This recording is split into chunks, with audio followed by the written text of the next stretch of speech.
We get it. Pokemon Black and White 2 could have been on 3DS, but they weren't. Honestly, Gold and Silver did the same thing, opting for standard Game Boy compatibility over the up-and-coming Game Boy Color in the interest of hitting a larger installed base. But if you're one of those folks who insist on continuing to gripe, here's your killer app.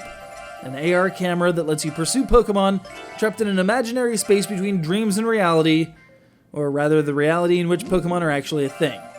Ain't this reality, I'd tell you, to the eternal consternation of kids everywhere. At least I can pretend.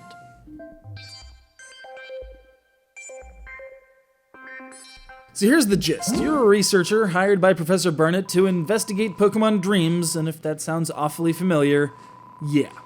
It's very much like that global Link/Pokemon Dream World rigmarole introduced with White and Black. Except here, you're not using a web interface through a browser, you're swinging your 3DS around with reckless abandon, trying to shoot them in open space. Unfortunately, this is an activity that is incredibly hard to film, and for that I apologize. But you get the idea. Much like Face Raiders and its ilk, your control is tracked by the gyroscopic sensors in the system itself, with the A button serving as the trigger. Your goal is to zap all the clouds, and then zap all of the orbs that come from those clouds, and if a cloud should happen to contain a Pokemon, zap it. Pretty simple and strangely addictive.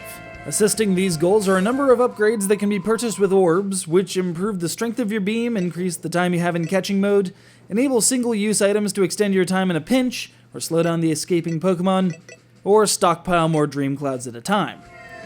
Clouds respawn at a rate of 1 every 5 real-life minutes, but you can burn 5 play coins, remember those, the things you get from walking around, to completely reload the clouds up to 3 times per day.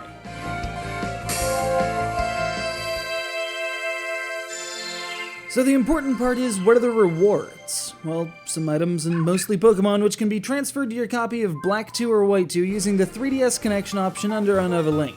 The Dream Radar only allows you to catch 26 different Pokemon, though all of these, including the Therian form legendaries exclusive to this application, have their hidden Dream World abilities. What's more, you can insert any Generation 4 DS card and potentially catch that version's legendary mascot. Even the items you sometimes obtain in place of Pokemon range from the ordinary like berries and shards to moonstones, king's rocks, and sacred ashes. Basically, if you've got a 3DS already, you're spending $3 to unlock a new minigame what can potentially yield legends, rare items, and strange looks from people walking by, wondering why you're swinging your 3DS around with reckless abandon. Pro tip, explaining that you were trying to catch invisible Pokemon never actually works. Just tell them you were analyzing Angry Birds' trajectories. Everyone seems to understand that.